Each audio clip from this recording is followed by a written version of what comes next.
Las fuertes lluvias provocaron daños en Nangaritza, Zamora Chinchipe. 25 familias perdieron sus bienes, mientras que en Guayabamba, en Pichincha, sigue la evaluación de daños. El presidente Guillermo Lasso remite 2 cartas a la fiscal general en la que expresa que colaborará con las investigaciones sobre una supuesta red de corrupción. Candidatos a alcaldes de Guayaquil y Quito debaten sus propuestas previo a las elecciones de febrero. Los aspirantes se concentraron en criticar a las administraciones actuales.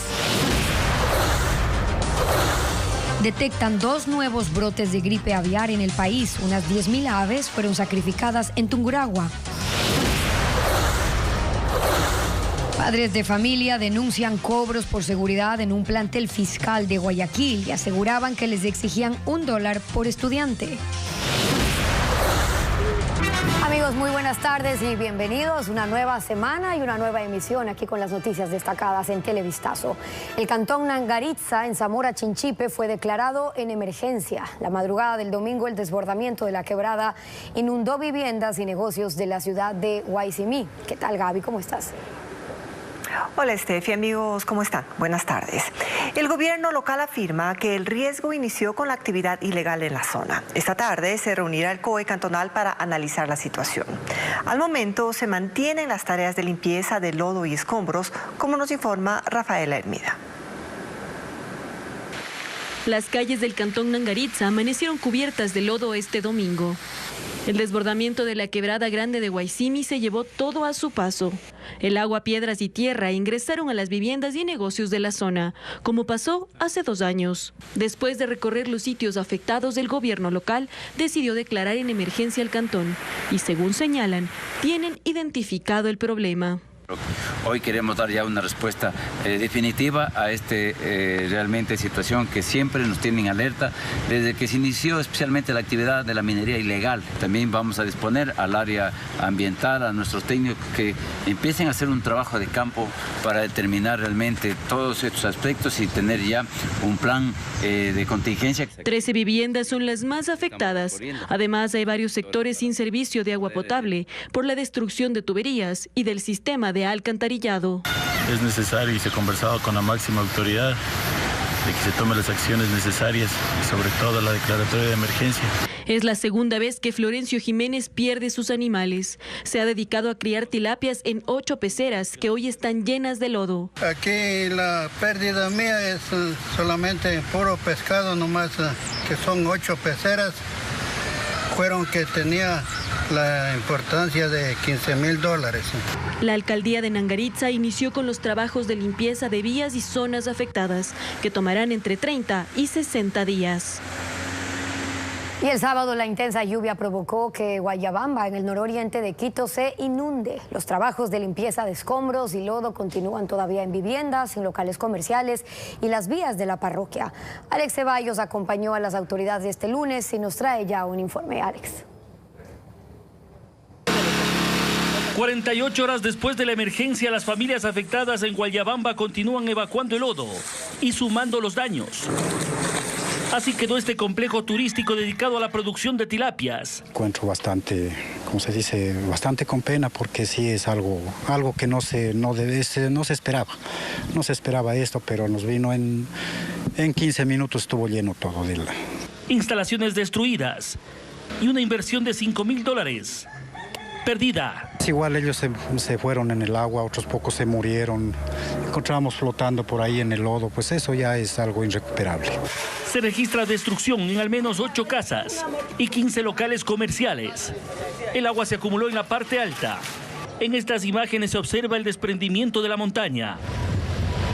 El material empujado por la fuerte lluvia descendió por la vía La Victoria, destruyendo cunetas, cerramientos. El agua llegó a 1 metro de altura.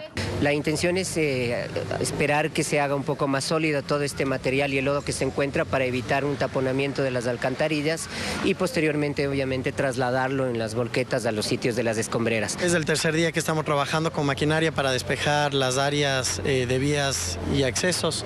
Las autoridades continúan con los trabajos de limpieza e investigan las causas de la acumulación del agua. Anuncian una limpieza general de las quebradas. Y sobre la investigación de una supuesta red de corrupción en contratos de empresas eléctricas, el presidente Guillermo Lasso remitió 2 cartas a la fiscal general Diana Salazar. Freddy Barros tiene la reacción del primer mandatario. Son 2 cartas remitidas en menos de 24 horas por el presidente Lasso a la fiscal Diana Salazar. La misiva de este lunes tiene relación con un audio difundido por un medio digital atribuido al exfuncionario Hernán Luque y a una persona que se identifica como Rubén Cherres Facchioni. Se dialoga sobre haber efectuado cuantiosos pedidos de dinero a cambio de nombramientos y o contratos en empresas del sector público. El presidente informa que dispuso que el ministro del Interior y el comandante de la Policía Nacional efectúen con urgencia todas las tareas que sean necesarias para ubicar a dichas personas, sea a nivel nacional o internacional. Manifiesta que no tolerará ningún acto de corrupción. Mientras que ayer domingo 15 de enero envió otra carta al despacho de la fiscal general. Responde a la indagación previa sobre una supuesta red de corrupción en contratos de empresas eléctricas. En ella el primer mandatario asegura que dispuso que las dependencias que sean requeridas por la fiscalía entreguen toda la información que fuese necesaria. El jefe de Estado expresa su deseo de que la indagación previa termine lo más pronto posible y confía en que la Fiscalía terminará confirmando que no ha existido en su gobierno ninguna estructura criminal como la que falsamente se ha denunciado. La semana pasada la Fiscalía inició diligencias sobre el tema y en la Asamblea también se investigará la supuesta red de corrupción. El presidente del Consejo de Participación Ciudadana, Hernán Ulloa, anunció que presentará una acción de incumplimiento contra los asambleístas que aprobaron se retire la placa dispuesta por el juez de la Concordia en el marco de la pugna entre las 2 instituciones. Ulloa señala que esto podría llegar hasta la destitución de los legisladores. Patricio Díaz sigue el tema. El presidente del Consejo de Participación Ciudadana se presentó con la única consejera suplente que ha asumido funciones hasta ahora, Gina Aguilar. Hernán Ulloa anunció ahí que pedirá al juez de la Concordia una acción de incumplimiento de su dictamen. Claramente. Y señala directamente a los 80 legisladores que el pasado 10 de enero retiraron la placa que fue dispuesta por el juez en su resolución. Comunicar al juez con estos incumplimientos y exhortarle para que dentro del término correspondiente haga el informe y envíe la documentación y el expediente a la Corte Constitucional para que se ejecute el llamado de atención, el seguimiento o la destitución de los asambleístas que han sido parte de esta trama. Reconoce que un proceso de destitución en la Corte Constitucional puede tomar un tiempo indeterminado, que pueden ser años, pero advierte que la Asamblea está generando caos. Que la institución anárquica que está afectando la institucionalidad del país se llama Asamblea Nacional del Ecuador. Esta institución que se ha encargado de desorganizar la administración pública. Desde la Asamblea le respondió el jefe de bloque social cristiano. Que para nosotros no es presidente del Consejo de Participación, es un exfuncionario.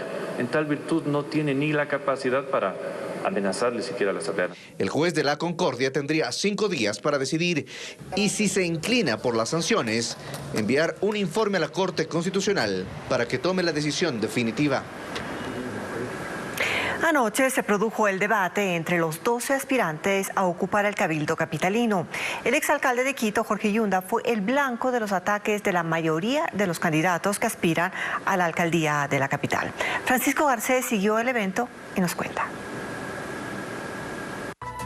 En 2 grupos, los 12 candidatos a la alcaldía de la capital participaron en el debate que por ley se realiza antes de la elección. Seguridad, transporte y movilidad, infraestructura y administración fueron algunos de los tópicos que se trataron. Ni choros ni chumados. Pero la atención la acaparó el exalcalde de la capital, Jorge Yunda, no por sus propuestas, sino por ser el blanco de las críticas de la mayoría de sus contendores. No importó el tema del que se esté hablando, al final todos cayeron sobre Yunda y los presuntos actos de corrupción cometidos en su gestión. La corrupción es la razón por la que perdiste tus derechos políticos y por la que no vas a poder ser alcalde. Y es la corrupción la que ha hecho que socapes la huida de tu hijo fuera del país. Yo te digo una cosa, no vamos a permitir que Quito se hunda. El exalcalde, procesado penalmente por irregularidades en la compra de pruebas de detección de COVID, intentó defenderse y contraatacar. Yo no tengo ni siquiera una mención en informes de Contraloría, ni una mención, peor una glosa. Tengo un problema jurídico que como doctora debería entender que es un tema microbiológico. Gracias a Dios, a mí nunca me han denunciado ni por coimas, ni por sobornos, ni por venta de puestos, ni por diezmos. Primero me parece una bajeza del candidato Yunda referirse a mi hijo. Mi hijo trabajó en la compañía Geinco desde antes de que tú seas alcalde y que yo sea concejal. Pero lo más importante de esto, mi hijo está en la casa, no está prófugo.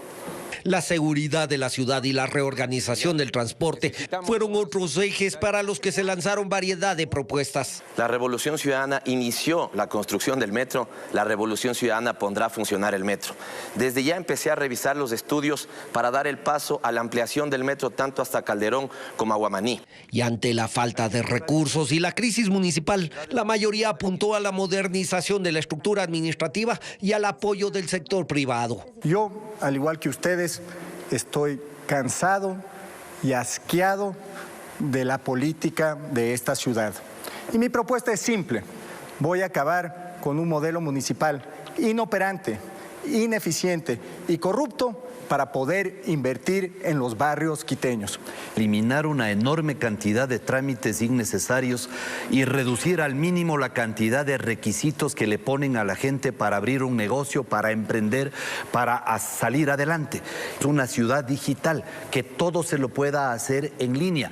Y por supuesto, en lugar de dedicarse a sancionar, que el municipio se dedique a prevenir. No quedaron fuera la prohibición de la explotación del chocoandino, la reducción del tamaño del cabildo y la regularización de más de 400 barrios y la construcción de una gran cantidad de obras, aunque en la mayoría de los casos quedaron en enunciados sin que haya claridad de cómo se los hará realidad.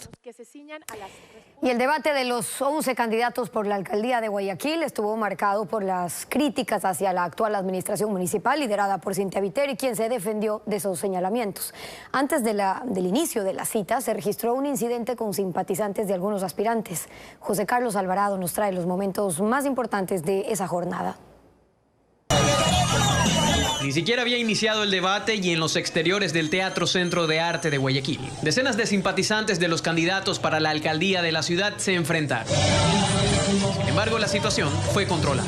La cita arrancó con 35 minutos de retraso y en la primera tanda estuvieron 6 aspirantes. Jimmy Jairala por la Alianza Centro Democrático y el Partido Socialista Ecuatoriano, Pedro Pablo Duarte por el Partido Suma, Jonathan Parra del Movimiento Mover, Rocío Serrano por el Partido Sociedad Patriótica, Aquiles Álvarez de Revolución Ciudadana y José Antonio Orbe por el Partido Avanza. La modalidad estuvo dividida en 4 temáticas. La primera fue sobre los niveles de inseguridad y los problemas por la adicción a las drogas en el puerto principal, por lo que los aspirantes expusieron qué piensan hacer al respecto. En este momento, parques y plazas de Guayaquil están ocupados por microtraficantes, por consumidores y por pillos.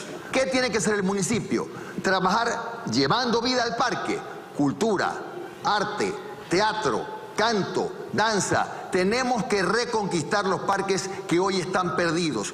A partir de este punto, la participación de los candidatos se enfocó más a cuestionar a la actual alcaldesa Cynthia Viteri. Guayaquileños, estamos viviendo la peor época en la ciudad de Guayaquil, la época Viteri. Violencia, temor y riesgo. Vamos a crear 8 centros de rehabilitación de drogas. Vamos también a trabajar mucho por la seguridad. Y lo primero que queremos hacer es pedir la competencia de la cárcel, porque sabemos que desde la cárcel operan las bandas. Otro eje fue el económico. Y a los candidatos se les consultó qué va a pasar con los trabajadores autónomos de Guayaquil, quienes respondieron también a través de críticas al actual municipio. Modelo desastroso actual de la señora Viteri, persecución, maltrato, no hay comunicación y hay garrote y persecución. En la reorganización de parroquias y distritos que vamos a tener en Guayaquil, vamos a sumar a los comerciantes mal llamados informales, a los microemprendedores, para juntos buscar espacios públicos donde sí puedan vender sus productos. Esa es la política del garrote del PSC. Yo quiero crear las plazas de integración económica. El 52.4% de la población económicamente activa está en la informalidad. Aquí les dan garrote, con Parra les vamos a dar trabajo.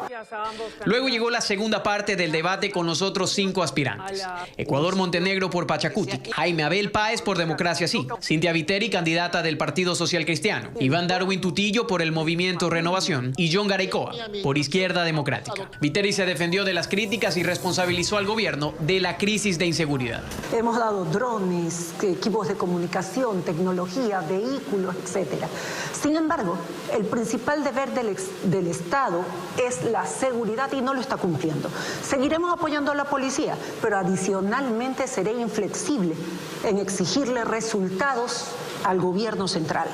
Además, fue interpelada por los constantes problemas del sistema de transporte público como la aerovía y la metrovía. El evento culminó luego de las 10:30 de la noche de este domingo, con una rueda de prensa de los candidatos a la que la actual alcaldesa, que busca su reelección, no asistió. Todo esto a menos de un mes de los comicios.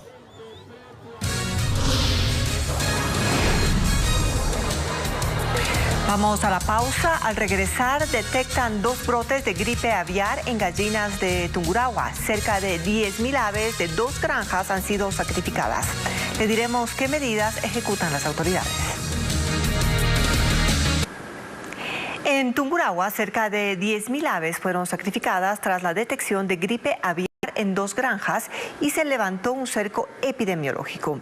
Mientras las autoridades mantienen diálogos con propietarios de avícolas para que tomen los correctivos necesarios y este virus no se propague en la provincia. Los primeros casos de gripe aviar en gallinas de Tungurahua ponen alerta a las autoridades. El Ministerio de Agricultura confirmó 2 brotes en 2 granjas en esa provincia. Ante esta situación, el gobernador Fernando Gavilanes señaló las acciones para evitar que este virus se propague. Se detectó el virus en 2 planteles avícolas del Cantón Ceballos. Inmediatamente Agrocalidad tomó procedimiento, se procedió a la eliminación de las aves.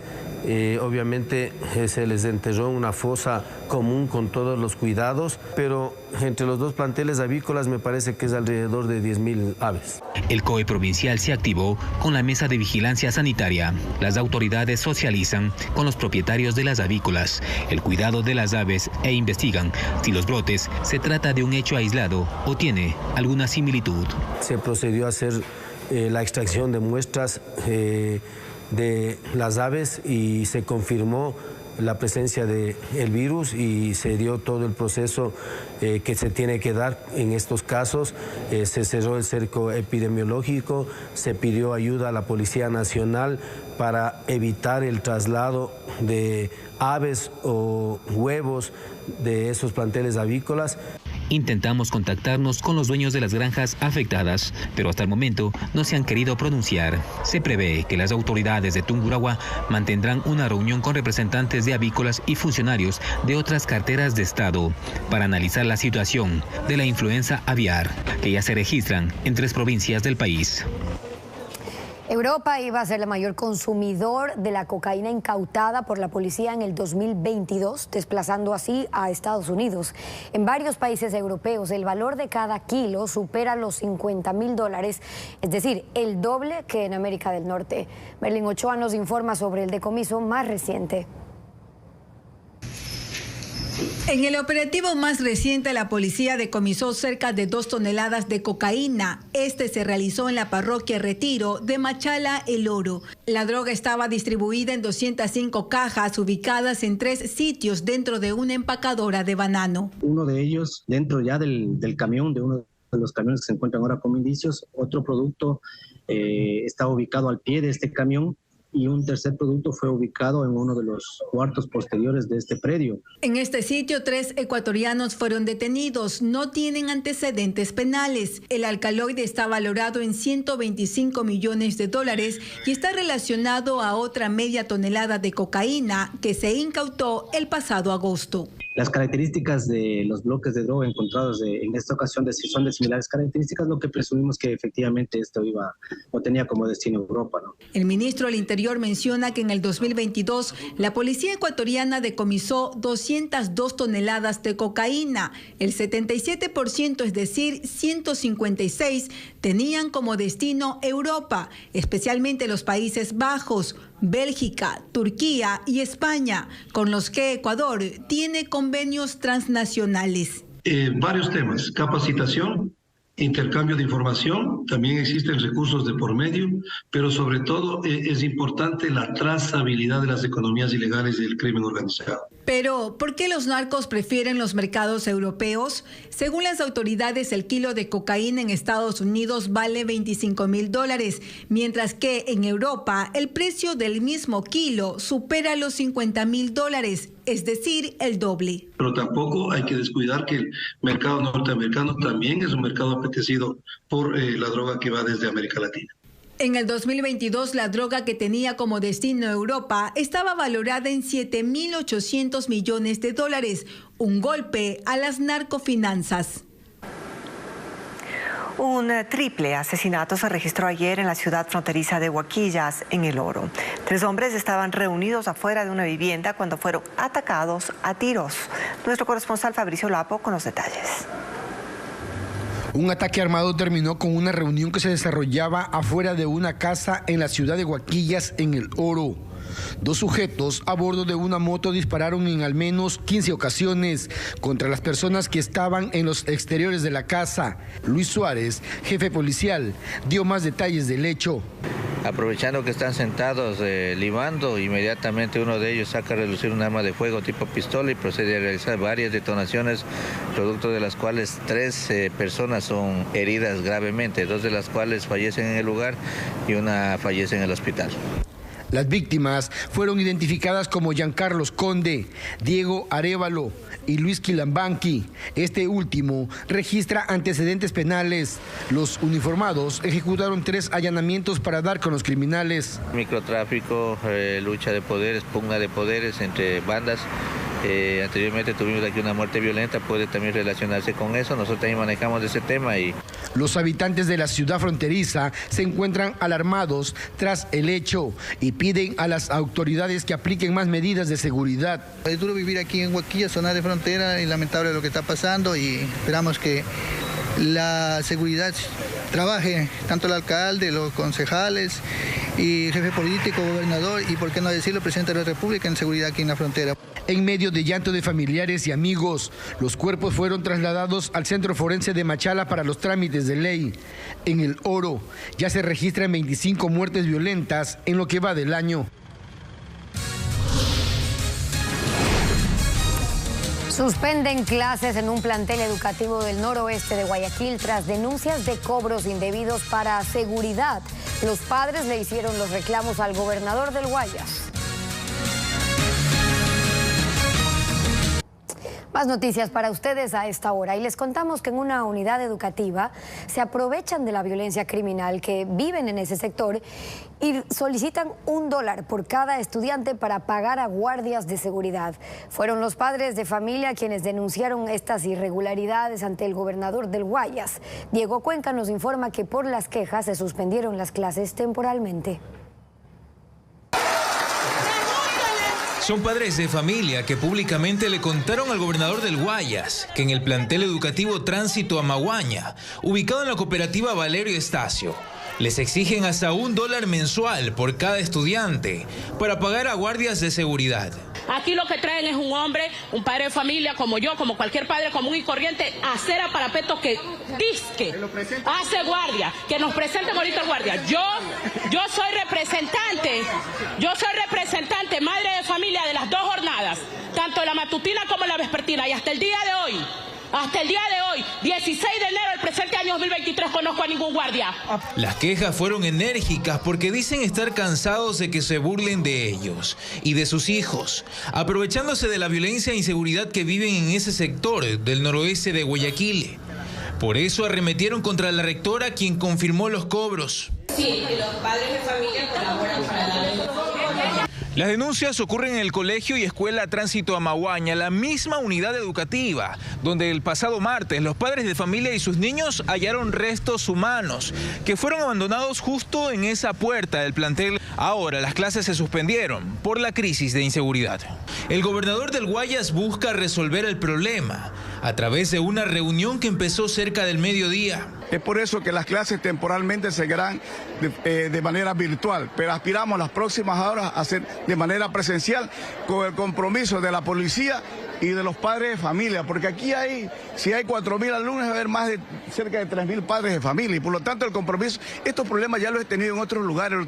El dinero que les piden también iba a ser utilizado para limpiar los baños, los mismos que pasan insalubres. Así lo constató la autoridad al inspeccionar los sanitarios. Incluso hallaron a uno de los alumnos limpiando. El subsecretario de Educación guarda silencio.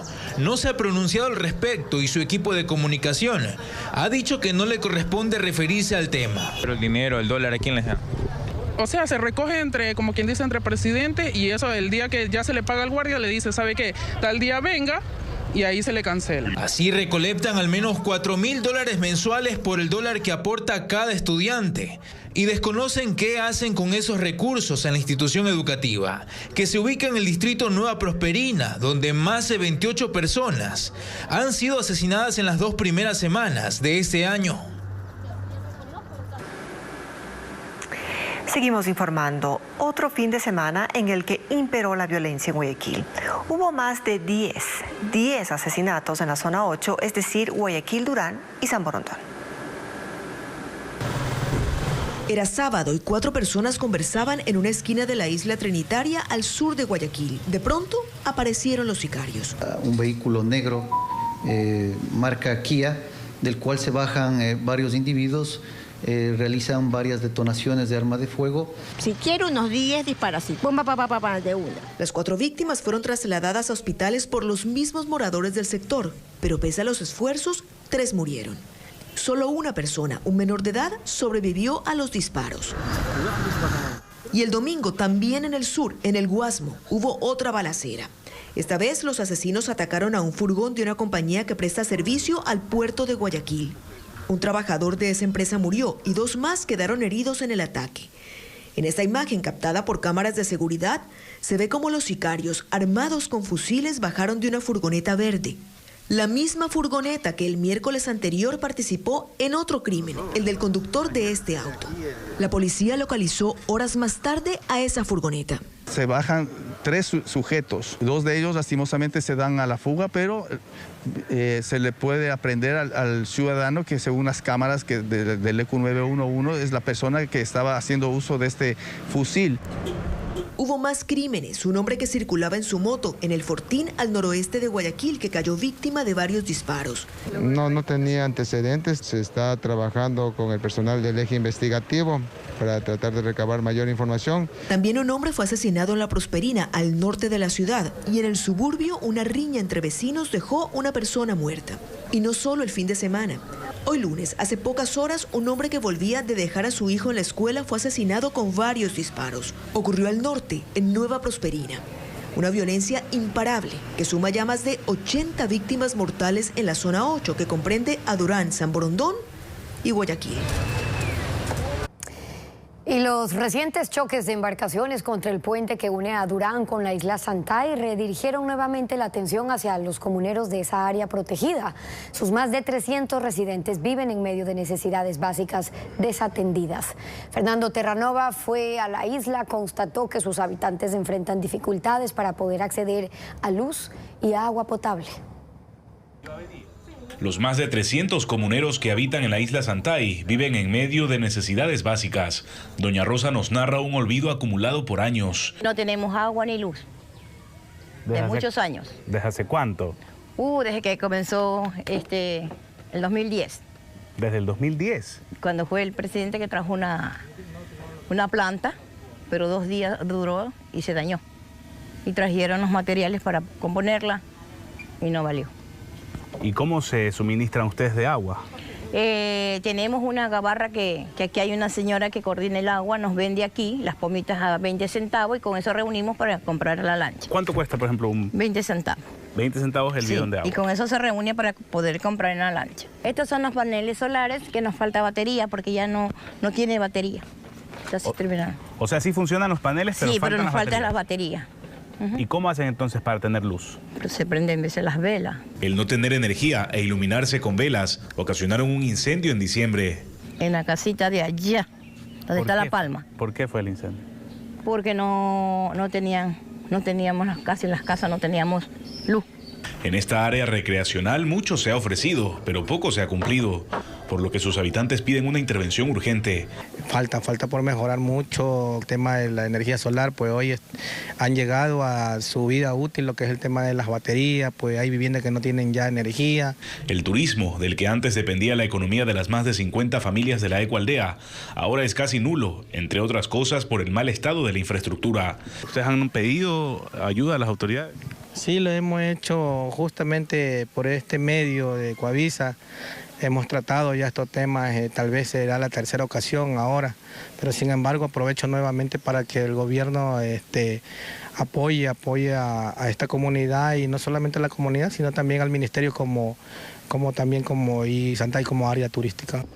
¿Cuándo habrá soluciones al clamor ciudadano? Se lo consultamos a Isabel Tamariz, directora zonal del Ministerio del Ambiente. El tema de agua potable yo sí pensaría principalmente de que es una deuda que se tiene de parte del cantón. Dios mediante, en lo que corresponde a este año, yo sí puedo hablar con certeza de que este año vamos a tener ya un resultado claro en cuanto a lo que corresponde, por ejemplo, al tema de accesibilidad, en lo que corresponde a el tema de energía eléctrica. Yo creo que principalmente nos basamos en que hay la voluntad política. Mientras las acciones llegan, los habitantes de Santay quedan a la espera de algún día tener una vida digna.